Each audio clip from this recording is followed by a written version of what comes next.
Magandang araw mga kaibigan. Bigyan natin ng reaction opinion itong post ng Abante News Online. Pahayag ito ni DILG Secretary John Vic Rimulya tungkol sa nauna ng pahayag ng kapatid niya, si Ombudsman Boying Rimulya, na nandyan na yung warrant of arrest, ICC, ni Senator Bato de la Rosa. Ito, isiniwalat ni Interior and Local Government Secretary John Vic Rimulya na nasa Davao City lamang si Senador Ronald Bato de la Rosa. Gayunman, hindi ito maaresto ng mga otoridad dahil wala pang lumalabas na kopya ng warrant of arrest mula sa International Criminal Court. Ito ang exact statement ng DILG Secretary. Wala kaming magagawang action dyan hanggang may actual warrant of arrest.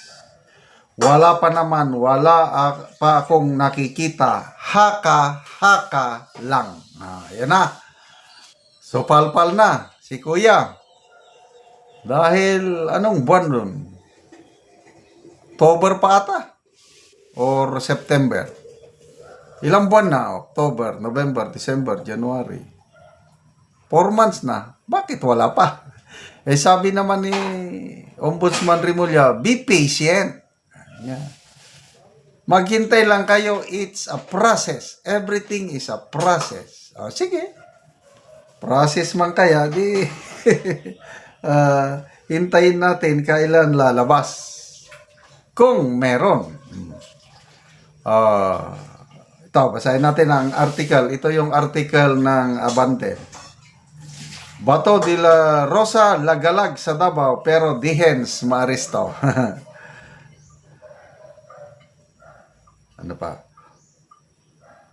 Kasama umano ni De La Rosa sa Davao City ang kanyang pamilya at madalas umanong nagmomotorsiklo na sa pag-iikot sa syudad. Siguro nga, minsan may nakikita kong post si Senator Bato parang nasa libingan, sementeryo. And then nagsusugba ng nagluluto. I don't know kung recent pictures 'yun o bago. Simula nung ibunyag ni Ombudsman Jesus Crispin Rimulya na may kopya siya ng warrant of arrest ni De La Rosa noong November 2025. Hindi na pumasok sa Senado ang senador. Okay, so ano pa?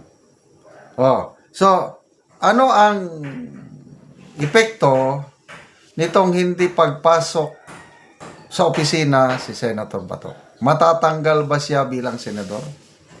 May nabasa akong post na allegedly statement ni ex-Senator Trillanes. Sa susunod na SONA daw, kung hindi pa rin pumapasok si Bato, magsasampa siya ng reklamo sa Ethics Committee. I don't know kung anong basehan para parusahan bakit hindi siya pumapasok sa opisina. Mabuti na lang. Sabi naman ni Senate President Soto, walang problema daw. Hindi niya pakikialaman kung papasok o hindi si Senator Bato sa opisina niya. Basta nagagawa ng staff niya ang mga kailangan trabaho. Bukas man daw palagi ang opisina ni Senator Bato sa Senado at nagtatrabaho ang kanyang staff. So, di hayahay si Senator Bato. Kasi nasa leadership lang yan . Kung marunong kang leader, hindi mo naman kailangang papasok araw-araw. Yun lang, parang namimiss siya ng kanyang mga kasamahan sa Senado. May nabasa akong post, si Senator Erwin Gatchalian. Namimiss daw niya yung mga opinion ni Senator Bato. Kaya kung si Senator Gatchalian papiliin mo, mas gusto niya na papasok sana si Bato para makatulong. Kasi his opinion to pressing matters concerning the Senate is important. Kaya gusto niyang papasokin. Kung ako, yung ganyang nakaambang na aresto na ko na wala mang kasiguruhan kung susunod ang Philippine government sa itinakdang guidelines ng Supreme Court. Eh wala eh. Nagtatanong ang kampo ni Senator Bato sa DOJ tungkol sa warrant of arrest. Tahimik naman ang DOJ. Hindi sila magbigay ng information. Baka nga, ito, opinion ko na lang ito, baka nandyan na yung warrant of arrest. Kaya lang hindi pa inilalabas kasi hindi nila alam kung nasaan si Senator Bato. Diba? Posibilidad yun. Kasi nakapagtago na eh. At dapat itong si Senator Bato magpasalamat kay Ombudsman Boying Rimulya dahil sa kanyang pag-scope o pag-advance announcement noong November, eh nakapagtago na siya. So ngayon, hanggang 2028, magtatago talaga si Senator Bato. Sa tingin ko lalabas na lang yan pag iba ng presidente sa 2028. Example lang ito. Manalo si BP Sara sa 2028. Presidente na si BP Sara, o President Sara na. O lalabas si Bato. Anong magagawa yung warrant of arrest ng ICC? Wala yun.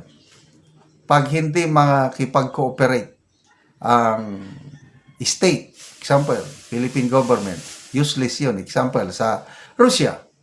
Oh, may warrant of arrest sa Russia, Israel. May warrant of arrest si Prime Minister Benjamin Netanyahu at President Putin. Wala namang epekto nun dahil hindi pumapayag ang Israeli and Russian government. In the same manner, dito sa Pilipinas, na-aresto, na-kidnap lang si Tatay Digong natin dahil voluntaryo na group effort ang PBBM admin at dinala siya mismo at our own expense. Tayo pa ang gumastos para lang madala ang ating minamahal na Tatay Digong ipakulong nila sa ano. Kaya,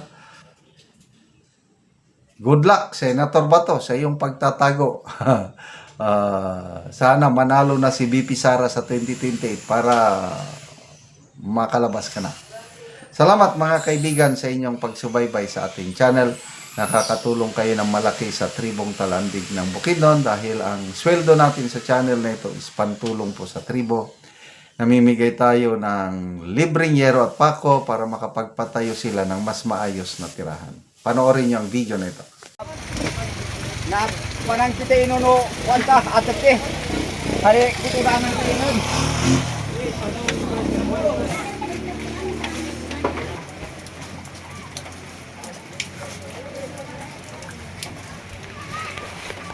So, karon mo na ni ang balay ni Uncle sa natagaan na mo og yero. So, nagatulo na gyud. So, dako na kaayo ang buslot sa iyang balay. Og nagasirit na gani ang ulan.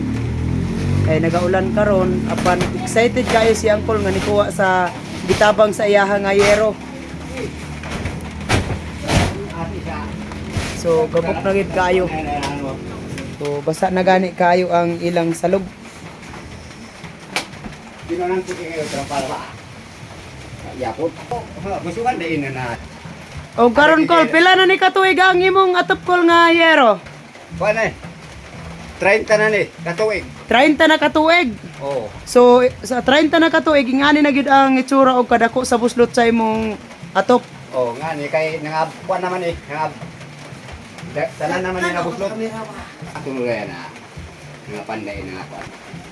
Salamat sa Ginoo una sa nagtabang sa ako kuan katok nako kay di na ko gyud tuluan ani kay kuan natagaan na kog sin og mo palit kog sin na di man ko kapalit kay wa may kwarta ayo ba kay natagaan ko salamat kayo Oo, tungod sa kalisod tungod Col. sa kalisod maglisod gani tagpamukas ay pa ang sin So pila na day mong edad Col? kuan ako 59 na ko 59. Pila imong anak Col? duara Ay, duhara. So tanan na naay pamilya. Oh, naa na tanan. Sige Col, salamat. Tanan man natagaan sila usin. Sige, salamat Col.